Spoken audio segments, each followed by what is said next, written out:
তারেক রহমান খালি ধরা গেতেছেন। তারেক রহমান যদি নিজে নিজে বুঝে কথা বলে তাহলে নিজের বেকুবিতে ধরা গেতেছেন, আর যদি উনি কারো বুদ্ধি শূন্য কথা বলেন তাহলে উনারা গাড্ডায় ফেলতেছে তার আশেপাশের লোকেরা। আগের বার খালেদা জিয়ার শাসন আমলে যা হয়েছিল, আশেপাশের লোকেরা গাড্ডায় ফেলছিল, এবার তাই হইতেছে। নিতান্তই স্বল্প বুদ্ধির বেকুবেরা উনারা ধূর পটাইতেছে। যাই হোক, আলাপে আসি।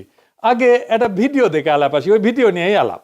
আসেন দেখেন। বর্জ্য ব্যবস্থাপনা নিয়ে বিএনপির কোনো প্ল্যান আছে কিনা এই বিষয়ে আমি জানতে চাচ্ছি। ঢাকায় কম বেশি প্রতিদিন 7,000 টন আবর্জনা জমা হয়, 7,000 টন। এর মধ্যে আমরা বিদেশি কিছু কোম্পানির সাথে কথা বলেছি, প্রাইমারি আলোচনা করেছি আমরা। তারা মোটামুটি ভাবে এক্সপার্ট, সেটা হচ্ছে যে ময়লা থেকে তারা বিদ্যুৎ তৈরি করে। আমরা তাদেরকে দিয়ে বলানোর চেষ্টা করছি, তাদের সাথে কথা বলছি আমরা প্রাইমারি লেভেলে, আমরা আমাদের লেভেলে কথা বলেছি তাদের সাথে যে তোমরা ময়লা থেকে বিদ্যুৎটা কিভাবে করবে এবং তোমরা ময়লাটা নিজেটা কালেকশন করবে কিনা, অথবা কিভাবে কালেকশন করে নিয়ে এসে ময়লাটা, অর্থাৎ এই জন্য বললাম যে এখন যে ভাবে বিদ্যুৎটা উৎপাদিত হচ্ছে, আপনাকে আইদার ন্যাচারাল রিসোর্স গ্যাস ব্যবহার করতে হচ্ছে, গ্যাসটা এখানে আপনার ব্যবহার হয়ে যাচ্ছে, অথবা আপনাকে কোল ইম্পোর্ট করতে হচ্ছে, অথবা ফার্নেস অয়েল ইম্পোর্ট করতে হচ্ছে। তো যেই দুটো আপনাকে ইম্পোর্ট করতে হচ্ছে, গ্যাস হয়তো আমাদের নিজেদের এখনো আছে গ্যাস, সেটা আমরা ব্যবহার করছি, কিন্তু কোল বা ফার্নেস অয়েল এটা তো ডলার দিয়ে ইম্পোর্ট করছে। কিন্তু আমরা যদি ময়লা থেকে আমাদের যে আবর্জনা সারা দেশে, এটাকে যদি একটা সিস্টেমের পরিকল্পনার মধ্যে নিয়ে আসি এবং এটার থেকে যদি আমরা বিদ্যুৎটা উৎপাদন করতে পারি, তাহলে এটার বিদ্যুৎ উৎপাদনের র মেটেরিয়ালটা কি হচ্ছে? ময়লা, আবর্জনা। এবং এই আবর্জনাটা যেই কোম্পানিগুলা কিনে নিবে তারা তো টাকা দিয়ে কিনছে, ডলার দিয়ে কিনছে না। সো দ্যাট আমরা ওইখানে কিছু হলে আমাদের ডলার আমরা সেভ করতে, বৈদেশিক মুদ্রা আমরা সেভ করতে পারি। আমরা এইভাবে বিষয়টি পরিকল্পনা করছি। দেখেছেন, একজন তরুণ প্রশ্ন করিচ্ছে বর্জ্য ব্যবস্থাপনায় বিএনপির পরিকল্পনা কি? আচ্ছা আচ্ছা, বলেন তো, এটা একটা তরুণের জন্য স্বাভাবিক প্রশ্ন। আর যেই মানুষটা দেশের প্রাইম মিনিস্টার হওয়ার রেসে আছে, তারে করার মতো প্রশ্ন এটা। একজন তরুণ জিজ্ঞেস করবে তার জীবনের সংকট, সম্ভাবনা, স্বপ্ন নিয়ে। তরুণদের নেতৃত্ব নিয়ে আসার কি পরিকল্পনা আছে, ওদের চাকরি ক্যারিয়ার কি হবে, বিদেশে এক্সচেঞ্জ প্রোগ্রামে যাইতে পারবে কিনা লেখাপড়ার জন্য, স্কলারশিপ পাবে কিনা, তরুণ উদ্যোক্তাদের নিয়ে কি পরিকল্পনা, আমাদের ট্রেনিং দিবেন কিনা। আর ওই বয়সে তো সে প্রেম করবে, গান গাইবে, ঘুরবে, বেড়াবে, সাঁতরায় পদ্মা পার হবে, সারা রাত আড্ডা দেবে, বৃষ্টির মধ্যে প্রেমিকার হাত ধরে ঘুরবে, ব্যাঞ্জো জাম্পিং করবে, দুনিয়া উল্টে দেওয়ার স্বপ্ন দেখবে। তা না বর্জ্য ব্যবস্থাপনা, ওর মাথাত বর্জ্য ঢুকিছে। হ্যাঁ, এটা শিখে দিছে বিএনপির কেউ, আমি শিওর। আর তারেক রহমানকে বলছে যে এটার উত্তর দিবেন, মানে দেখাবি তারেক রহমান কত জানে। দেখিছো ঢাকাত নিত্যদিন কত হাজার টন বর্জ্য উৎপাদিত হয়, সেটাও লিডারের মাথাত আছে। এটা একটা বানানো স্টেজ প্রশ্ন আর উত্তর। আপনারা আবার এইবার এখন শোনেন, শুনলে বুঝবেন যে এইটা বানানো একটা স্টেজড একটা প্রশ্ন এবং উত্তর। শোনেন। বর্জ্য ব্যবস্থাপনা নিয়ে বিএনপির কোনো প্ল্যান আছে কিনা এই বিষয়ে আমি জানতে চাচ্ছি। ঢাকায় কম বেশি প্রতিদিন 7,000 টন আবর্জনা জমা হয়, 7,000 টন। এর মধ্যে আমরা বিদেশি কিছু কোম্পানির সাথে কথা বলেছি, প্রাইমারি আলোচনা করেছি আমরা। তারা মোটামুটি ভাবে এক্সপার্ট, সেটা হচ্ছে যে ময়লা থেকে তারা বিদ্যুৎ তৈরি করে। আমরা তাদেরকে দিয়ে বলানোর চেষ্টা করছি, তাদের সাথে কথা বলছি আমরা প্রাইমারি লেভেলে, আমরা আমাদের লেভেলে কথা বলেছি তাদের সাথে যে তোমরা ময়লা থেকে বিদ্যুৎটা কিভাবে করবে এবং তোমরা ময়লাটা নিজেটা কালেকশন করবে কিনা, অথবা কিভাবে কালেকশন করে নিয়ে এসে ময়লাটা, অর্থাৎ এই জন্য বললাম যে এখন যে ভাবে বিদ্যুৎটা উৎপাদিত হচ্ছে, আপনাকে আইদার ন্যাচারাল রিসোর্স গ্যাস ব্যবহার করতে হচ্ছে, গ্যাসটা এখানে আপনার ব্যবহার হয়ে যাচ্ছে, অথবা আপনাকে কোল ইম্পোর্ট করতে হচ্ছে, অথবা ফার্নেস অয়েল ইম্পোর্ট করতে হচ্ছে। তো যেই দুটো আপনাকে ইম্পোর্ট করতে হচ্ছে, গ্যাস হয়তো আমাদের নিজেদের এখনো আছে গ্যাস, সেটা আমরা ব্যবহার করছি, কিন্তু কোল বা ফার্নেস অয়েল এটা তো ডলার দিয়ে ইম্পোর্ট করছে। কিন্তু আমরা যদি ময়লা থেকে আমাদের যে আবর্জনা সারা দেশে, এটাকে যদি একটা সিস্টেমের পরিকল্পনার মধ্যে নিয়ে আসি এবং এটার থেকে যদি আমরা বিদ্যুৎটা উৎপাদন করতে পারি, তাহলে এটার বিদ্যুৎ উৎপাদনের র মেটেরিয়ালটা কি হচ্ছে? ময়লা, আবর্জনা। এবং এই আবর্জনাটা যেই কোম্পানিগুলা কিনে নিবে তারা তো টাকা দিয়ে কিনছে, ডলার দিয়ে কিনছে না। সো দ্যাট আমরা ওইখানে কিছু হলে আমাদের ডলার আমরা সেভ করতে, বৈদেশিক মুদ্রা আমরা সেভ করতে পারি। আমরা এইভাবে বিষয়টি পরিকল্পনা করছি। বুঝবার পারছেন তো, এখানে তিনটা গুরুতর সমস্যা আছে তারেক রহমানের। হ্যাঁ, তারেক রহমানের। আমার ক্ষুদ্র ভ্রাতার ভগ্নীরা কবে, দাদা আপনি তো তারেক রহমানের সবকিছুই ধরিচ্ছেন, না ধরে উপায় কি? আওয়ামী লীগকে ফেরাবে, ইন্ডিয়ার সাথে সিস্টেম হয়ে গেছে বিএনপির, আমরা তো বসে থাকতে পারি না। যাই হোক, আসেন একে একে দেখি কি কি ঝামেলা করেছে তারেক রহমান নিজেই।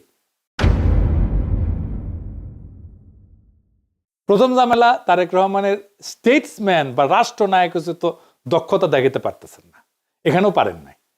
উনি মাইক্রো ম্যানেজমেন্ট করতেছেন, মানে বর্জ্য ব্যবস্থাপনা কি হবে সেটা নিয়ে ইনভলভ হইতেছেন। এটা তো রাষ্ট্রনায়কের ইনভলভ হওয়ার জায়গা না, এটা রাষ্ট্রনায়কের কাজই না। ডেটা রাষ্ট্রনায়ক মাথায় রাখে না, তথ্য রাষ্ট্রনায়ক মাথায় রাখে না। ঢাকায় প্রত্যেকদিন কত বর্জ্য উৎপাদন হয় সে ডেটা তো অবশ্যই একজন রাষ্ট্রনায়ক রাখবে না।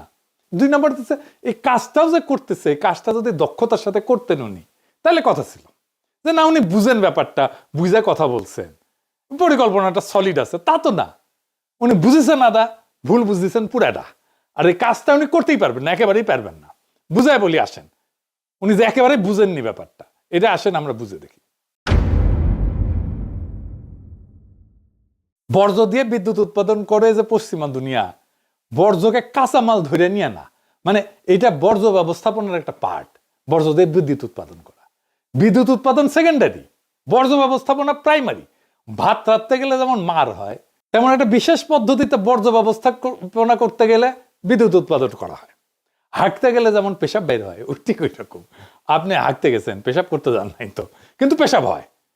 এইরকম বিদ্যুৎ হয়। এটা আপনার আলাদা করে পরে পেশাব করতে হয় না, আপনার উদ্দেশ্য হাগা, পেশাব করা না। ঠিক তেমন বর্জ্য দিয়ে বিদ্যুৎ উৎপাদনের লক্ষ্য হইতেছে বর্জ্য ব্যবস্থাপনা, বিদ্যুৎ উৎপাদন না। বিদ্যুৎ তৈরি করা না, বিদ্যুৎ তৈরি হয়ে যায়। তারেক রহমান বলতেছেন কয়লা, ফার্নেস অয়েল যেমন বিদ্যুৎ বানানোর কাঁচামাল, তেমন কাঁচামাল বর্জ্য না, একেবারেই না। বর্জ্য দিয়ে বিদ্যুৎ উৎপাদন করতে গেলে যে কারখানা লাগবে তার খরচা অনেক বেশি। কত বেশি আমরা দেখব। বর্জ্য থেকে বিদ্যুৎ উৎপাদনের খরচাও কয়লার 2 গুণ, গ্যাসের প্রায় 3 গুণ, সৌর বিদ্যুতের 4 গুণ। 1 মেগাওয়াটের কারখানায় যদি বর্জ্য থেকে বিদ্যুৎ করতে হয় তাহলে $10 মিলিয়ন লাগে। তার মানে সবচেয়ে ছোট 10 মেগাওয়াটের যদি একটা প্ল্যান্ট করতে চাই তাহলে $100 মিলিয়ন লাগবে। কয়লায় যদি খুব আলট্রা সুপার ক্রিটিক্যাল টেকনোলজি, এটা মানে সবচেয়ে ভালো একদম, আমরা যদি একটা কারখানা বানাই তাতেও এর খরচা 1/3। বর্জ্য থেকে বিদ্যুতের যে কারখানা তার 1/3, 3 ভাগের 1 ভাগ। মানে এই যে বর্জ্য থেকে বিদ্যুৎ বানানো, এটা যে ধান্দা, আশেপাশের লোক ধান্দা করিছে, বুঝেছেন তো কি লেভেলের ধান্দা হবে, বুঝেছেন? সব সিস্টেম করে ফেলিছে, এটা থেকে ওনার লোকজন ধান্দা করবে। আর একটা সমস্যা টেকনিক্যাল, এটা বুঝে দেখি, কিন্তু এটা বুঝেছেন তো যে বর্জ্য দিয়া বিদ্যুৎ উৎপাদন করাটা এটা বর্জ্য ব্যবস্থাপনার একটা পার্ট। বিদ্যুৎ উৎপাদন করাটা প্রাইমারি কাজ না, বিদ্যুৎ সেকেন্ডারি কাজ, বর্জ্য ব্যবস্থাপনা প্রাইমারি কাজ। এবার টেকনিক্যাল সমস্যাটা একটু বুঝে দেখি। সব বর্জ্য থেকে বিদ্যুৎ হয় না। মানে বর্জ্য মানে কি কি, আমরা বর্জ্যের তালিকা একটু পরে দেখবো, আগে জেনে নেওয়া দরকার। বর্জ্য থেকে 2 রকম কারখানা করা যায় বিদ্যুৎ উৎপাদনে। 2 ধরনের বর্জ্য থেকে, যেগুলো পোড়ানো যায়, যেমন কাগজ, কার্ডবোর্ড ইত্যাদি। এগুলো পুরায় বাষ্প বানানো হয়, ওইটা দিয়ে টারবাইন ঘোরে বিদ্যুৎ তৈরি হয়। আরেকটা হইতেছে জৈব বর্জ্য, যেমন যে খাবার রান্নাঘর থেকে যেগুলো আসে, এগুলো দিয়ে বায়োগ্যাস তৈরি করা হয়, আরেক ধরনের প্ল্যান্ট লাগে। তার মানে 2 ধরনের বিদ্যুৎ তৈরি করা যাবে 2 ধরনের কারখানা থেকে। যেমন ধরেন গৃহস্থালী বর্জ্য, সাধারণ মানুষের দৈনন্দিন জীবনে উৎপন্ন বর্জ্য, হাগামোতা ইত্যাদি ইত্যাদি। খাবারের উচ্ছিষ্ট, ভাত, ডাল, সবজি, মাছ, ফল ইত্যাদি। রান্নাঘরের বর্জ্য, এই যে সবজি তরকারি কাটছে এগুলো। কাগজ, কার্ডবোর্ড, প্লাস্টিক, পলিথিন, বোতল, কাপড়, পুরানো জামা, কাঁচ, বোতল, গ্লাস, তারপর ক্যান, টিন, ছাই, ধুলা, এগুলো বর্জ্য, গৃহস্থালী বর্জ্য। এগুলো জৈব অংশ দিয়া বায়োগ্যাস করা যায়। জৈব বর্জ্য যেগুলো, মানে যেগুলো পচনশীল, খাবারের উচ্ছিষ্ট, খাবারের বর্জ্য, সবজি, ফল, তারপরে মল মূত্র, কৃষির উচ্ছিষ্ট, খড়, গাছের পাতা ইত্যাদি ইত্যাদি। এইটা বিদ্যুৎ উৎপাদনের সবচেয়ে উপযোগী, এটা দিয়ে বায়োগ্যাস তৈরি করা হয়, তারপরে ওইটা দিয়ে বিদ্যুৎ উৎপাদন। তারপরে ধরেন কাগজ, প্লাস্টিক বর্জ্য, পেট বোতল, কার্ডবোর্ড, প্যাকেট, এই সমস্ত একটা প্রসেসের মধ্যে দিয়ে দহনযোগ্য করে নেওয়া হয়, তারপরে এগুলো পোড়াইতে হয়, পোড়ায় বাষ্প তৈরি করা হয়, ওইটা দিয়ে টারবাইন ঘোরে বিদ্যুৎ তৈরি হয়। কাগজজাত বর্জ্য ধরেন খবরের কাগজ, কার্টুন, প্যাকেজিং বাক্স ইত্যাদি ইত্যাদি। এগুলোকে ফার্নেসের মধ্যে দিলেই কালে হবে না, এগুলোকে দহনযোগ্য করে নিতে হবে, শুকায় নিতে হয়, এটার মধ্যে যেন পানি টানি না থাকে, বুঝিসাও?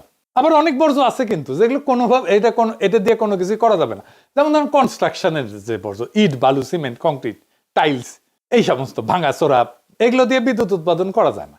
শিল্পের বর্জ্য আছে, ইন্ডাস্ট্রিয়াল ওয়েস্ট, কারখানা থেকে উৎপন্ন রাসায়নিক বর্জ্য, যেগুলো নদীর ফেলে আর কি, দেখেছেন না, তেল, গ্রিজ, ধাতব স্ক্র্যাপ, এই সমস্ত, এগুলো বর্জ্য দিয়ে তো বিদ্যুৎ উৎপাদন করা যাবে না। তারপরে ধরেন একটা ইম্পর্টেন্ট বর্জ্য আছে যেটা পচনশীল, কিন্তু এটা আপনি কিছুই করতে পারবেন না, এটা হচ্ছে চিকিৎসা বর্জ্য, ক্লিনিক্যাল ওয়েস্ট।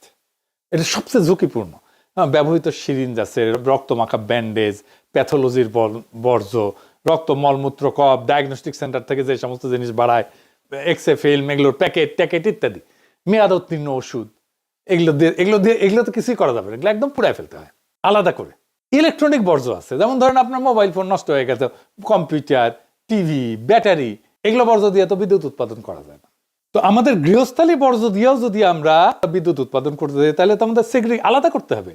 তারপরে যাবে কাঁচামাল হিসাবে, মানে জৈব বর্জ্যগুলো একদিকে যাবে, কাগজগুলো আরেক দিকে যাবে, কাঁচ আরেক দিকে যাবে, আমরা তো সবগুলো একসাথে করে ফেলি, তাই না? তো এই সেগ্রিগেশন হয় কোথায়? উৎসে, যেখানে তৈরি হয়, মানে ঘরের মধ্যে, বাসার মধ্যে। আমাদের বাসা তো ইউরোপে আপনি চাইলে এই সবকিছু একটার মধ্যে ভরে নিয়ে ডাস্টবিনে ফেলে দিতে পারবেন না, আলাদা 3 ধরনের ডাস্টবিন আছে। আপনার এখানে 3 ধরনের বর্জ্য 3 ধরনের ডাস্টবিনে আপনি ঘরের মধ্যেই ফেলবেন, আলাদা করবেন, তারপরে যে 3 ধরনের ডাস্টবিনে ফেলবেন।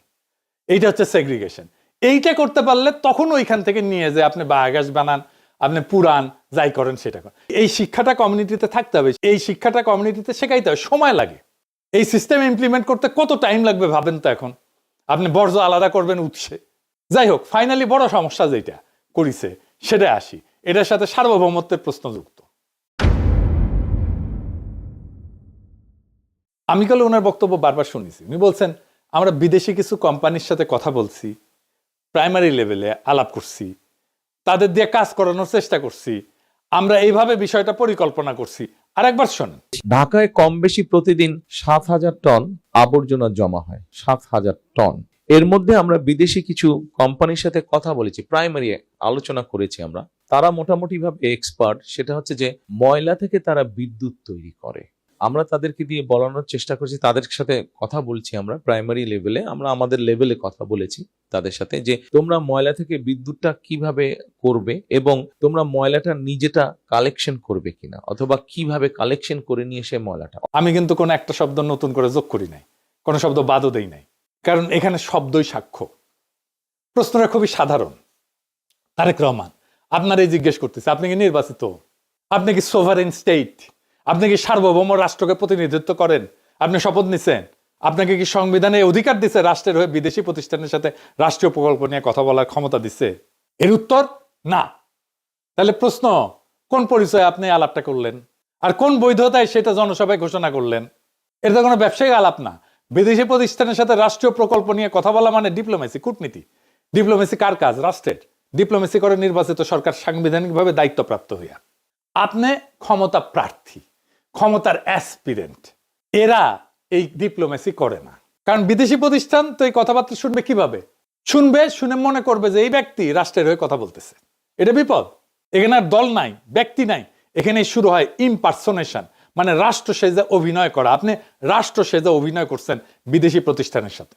আপনি যদি বলতেন আমি ভাবতেছি বা আমি করতে চাই, এটা আমার ভীষণ, তা কিন্তু বলেন না। উনি বলছেন কথা বলছি, আলোচনা করছি, পরিকল্পনা করছি। উনি আলোচনা করে ফেলছেন অলরেডি, তাদের দিয়ে করানোর চেষ্টা করছি, এই কথা বলছে। এই ভাষা ভবিষ্যতের না, এই ভাষা এমন যে মনে হইতেছে উনি রাষ্ট্রের হয়ে কাজ করতেছেন, চলমান রাষ্ট্রের কার্যকলাপের ভাষা। মানে উনি ডিফেক্টো প্রাইম মিনিস্টার হয়ে গেছেন, বাস্তবে কার্যকর রাষ্ট্রীয় আচরণ করতেছেন উনি। কিন্তু ওনার আইনগত ক্ষমতাই নাই, আইনে ওনার হাতে ক্ষমতা আসেনি, কিন্তু আচরণে ওনার ক্ষমতা চালু হয়ে গেছে। এই ফাঁকটার নাম শ্যাডো স্টেট ক্রাফট, ছায়া রাষ্ট্র চর্চা, রাষ্ট্রবিজ্ঞানের ভাষায়। আইনগত ক্ষমতা ছাড়া ক্ষমতার বাস্তব প্রয়োগ, আপনি এটাই করতেছেন। আর এইটার রাস্তা খুলে দিয়েছে প্রফেসর ইউনূস, এই আর্মি টার্মি এইরকম প্রোটেকশন দিয়ে, রাষ্ট্রীয় প্রোটোকল দিয়ে ওনারা এই কাজটা করে দিছে। এই প্রশ্ন তো শুধু আইনগত না, এটা গণতান্ত্রিক। এই কথাবার্তা কারা জানলো? কিছু বিদেশি কোম্পানি যাদেরকে পছন্দ করে বা যাদের সাথে তার লোকদের, বিএনপির লোকদের গুটু আছে, তারা জানলো ভবিষ্যতে কোথায় ধান্দা করা যাবে। কিন্তু সংসদ জানলো না, নাগরিক জানলো না, ব্যুরোক্রেসি জানলো না, রাষ্ট্রের ইনস্টিটিউট জানলো না। এটা তো পরিকল্পনা মন্ত্রণালয় ছাড় দিবে না, দিবে না তো। পরিবেশ মন্ত্রণালয় ছাড় দিবে না তো। এগুলো সবগুলো চাল লাগবে। অর্থ মন্ত্রণালয় ছাড় দিবে না। কারণ আপনি বেশি খরচা কইরা বিদ্যুৎ বানাইতেছেন, এটা তো এফিসিয়েন্ট না। অর্থ মন্ত্রণালয় কেন ছাড় দেবে? টাকা দেবে কেন? বাংলাদেশের নাগরিক তার ট্যাক্সের পয়সা কেন দেবে? আমাকে বুঝান। 3 গুণ বেশি দাম দিয়ে বিদ্যুৎ বানানোর জন্য বাংলাদেশের মানুষ তার ট্যাক্সের পয়সা কেন দেবে? আপনার দলের লোককে ধান্দা করার জন্য? সংসদীয় কমিটি থাকবে না, ওখানে বিরোধী দলের লোক থাকবে না, ওটা ক্যাক করে ধরবে। আর আপনি বিদেশি প্রতিষ্ঠানের সাথে আলাপ করা শুরু করে দিচ্ছেন। বাহ, এখন কইতে পারেন এটা তো ভালো উদ্দেশ্যে করা হয়েছে। গণতন্ত্র উদ্দেশ্য দিয়ে চলে না, গণতন্ত্র চলে সীমা দিয়ে, বৈধতা দিয়ে। ভালো উদ্দেশ্য দিয়ে রাষ্ট্রের সীমা ভাঙা যায় না, কর্তৃত্বের সীমা ভাঙা যায় না, নতুন কর্তৃত্ব তৈরি করা যায় না। কর্তৃত্ব তৈরি হবে, শপথ করেন, জিতে আসেন, যদি জিতে আসতে পারেন তারপরে করেন। ইতিহাসে কোথাও কোথাও নির্বাচনের আগে এই ধরনের যোগাযোগ হয়েছে, আর ইতিহাসে সেই ঘটনাগুলোকে কি নাম দিছে জানেন? এগুলো অবৈধ, অনৈতিক, বিপজ্জনক, রাষ্ট্রীয় সীমা লঙ্ঘন। আজও সেগুলো পড়ানো হয় নেগেটিভ প্রেসিডেন্স হিসাবে বা নেতিবাচক দৃষ্টান্ত হিসাবে রাষ্ট্রবিজ্ঞানে। দক্ষিণ ভিয়েতনামের সরকারের সাথে নিক্সন নির্বাচিত হওয়ার আগে এরকম একটা আকাম করেছিল দক্ষিণ ভিয়েতনামে, প্যারিসে। তখন ভিয়েতনামের সাথে আমেরিকার একটা পিস টক হচ্ছিল, শান্তি আলোচনা হচ্ছিল। মানে তখন তাইলে শান্তি আলোচনা করে আমেরিকান সোলজার এমনি এমনি চলে আসতো সম্মানজনকভাবে। এটাই ছিল অবজেক্টিভ। প্রেসিডেন্ট ছিল জনসন। প্রেসিডেন্ট জনসনের সঙ্গে দক্ষিণ ভিয়েতনামের আলাপ চলতেছে। তখন নিক্সন কিন্তু নির্বাচিত হয় নাই। সে দক্ষিণ ভিয়েতনামে কইছে যে পিস টক ভেঙে দাও, আমরা নির্বাচিত হয়ে আসলে আরো ভালো ডিল দিব তোমাদেরকে। পিস টক ভেঙে যায়। এর ফলেই কিন্তু আমেরিকার লজ্জাজনক পরাজয় হয় ভিয়েতনামে। এইটারে ইতিহাসে বলে প্রি ইলেকশন স্যাবোটাজ নিক্সন। এটা দিয়ে সার্চ দিয়ে দেখেন গুগলে। কিন্তু এই একটা জিনিস ইতিহাসে নাই, তারেক রহমান এটা ইতিহাসে নতুন করছে। নির্বাচনের আগে বিদেশি প্রতিষ্ঠানের সাথে রাষ্ট্রীয় প্রকল্প নিয়ে কথা বইলা সেটা প্রকাশ্য রাজনৈতিক বক্তৃতায় ঘোষণা করছে। তিনটা জিনিস একসাথে হয়েছে, প্রি ইলেকশন, ইলেকশনের আগে, ফরেন অ্যাক্টর, বিদেশি পক্ষ, পাবলিক ডিক্লারেশন, প্রকাশ্য ঘোষণা। এই তিনটার কম্বিনেশন গণতান্ত্রিক রাষ্ট্রে কখনো কোথাও ঘটে নাই, তারেক রহমান প্রথম করছে। এটা কোথাও ঘটে না, এটার কারণ খুবই পরিষ্কার। কারণ এটা করলে স্টেট পার্টির যে বাউন্ডারি, রাষ্ট্র এবং দলের যে সীমানা, এটা ভেঙে যায়। দল আর রাষ্ট্র আলাদা থাকে না। এখন আসি সবচেয়ে গভীর জায়গায়, রাষ্ট্র কি আসলে? রাষ্ট্র কোনো ব্যক্তির ভবিষ্যৎ স্বপ্ন না, রাষ্ট্র কোনো দলের আগাম সম্পত্তি না। রাষ্ট্র একটা প্রক্রিয়া, প্রসেস। রাষ্ট্র একটা ইনস্টিটিউশন। এই প্রক্রিয়ার ধাপ আছে। জনগণের ভোট প্রথমে, সাংবিধানিক দায়িত্ব তারপরে প্রাতিষ্ঠানিক সিদ্ধান্ত। তিনটা ধাপ আছে। এই তিনটার একটা বাদ দিলে রাষ্ট্র থাকে না, থাকে ব্যক্তিগত শাসন। তারেক রহমান তার ব্যক্তির শাসন চাপাই দিতে চাইতেছে বাংলাদেশের উপরে। উনি ভোটের আগেই রাষ্ট্রের মতো কাজ করতে শুরু করছেন। তার মানে তারেক রহমান বলতেছে রাষ্ট্র জনগণের না, রাষ্ট্র আমার সম্ভাব্য সম্পত্তি। এটাই গণতন্ত্রের মৃত্যু। তারেক রহমানের হাত ধরে আসতেছে গণতন্ত্রের মৃত্যু। গণতন্ত্র মানে যা খুশি তাই করা না। গণতন্ত্র মানে কে কবে কথা বলবে, কোন পরিচয়ে বলবে, কোন সীমার মধ্যে বলবে, সেইটা ঠিক করা। তারেক রহমানের এই বক্তব্য প্রমাণ করছে তারেক রহমান তার সীমা লঙ্ঘন করছেন।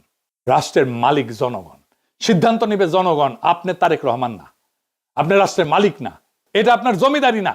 আপনাদের কি মনে হয় তারেক রহমান রাষ্ট্রনায়ক হওয়ার উপযোগী? উনি রাষ্ট্র চালাইতে পারবেন? উনি রাষ্ট্র বুঝেন? উনি তৈরি হয়েছেন রাষ্ট্র চালানোর জন্য? বিচারের ভার আপনাদের উপরে দিলাম। 24-এর বর্ষা বিপ্লব নিয়ে ওনার কোনো আলাপ নাই, কোনো আলাপ নাই। হাসিনা নিয়ে কোনো আলাপ নাই, আওয়ামী লীগ নিয়ে কোনো আলাপ নাই, ফ্যাসিবাদ নিয়ে কোনো আলাপ নাই। তাহলে কেন এত মানুষ রক্ত দিল? সে আলাপ আছে? নাই। মানুষ অন্তরের কোন আগুনে জ্বলা প্রাণ দিতে দ্বিধা করেনি 24-এ, সেটা নিয়ে কোনো আত্ম অনুসন্ধান নাই বিএনপির। আমরা কি এইভাবে বর্ষা বিপ্লবের আকাঙ্ক্ষার কবর দিয়ে দেব? আমরা কি তারেক রহমানকে আর বিএনপিকে ক্ষমতায় আনার জন্য লড়াই করছিলাম? আমাদের বাচ্চারা অকাতরে প্রাণ দিছিল, রক্তে ভাসায় দিছিলাম। রক্তের দাগ কিন্তু এখনো শুকায় নাই। কিন্তু তারেক রহমানের বক্তৃতায় তার কোনো ছাপ নাই। আমরা ওই লড়াই করিনি তারেক রহমান আর বিএনপিকে ক্ষমতায় এনে বসাবো। আমরা তাদের হাতে রাষ্ট্রকে দেব না, কোনোভাবেই দেব না যারা জুলাইকে বিশ্বাস করে না। আমরা তাদের হাতে রাষ্ট্রকে দেব না, কোনোভাবেই দেব না যারা জুলাইকে ধারণ করে না, জুলাইয়ের চেতনাকে যারা ধারণ করে না।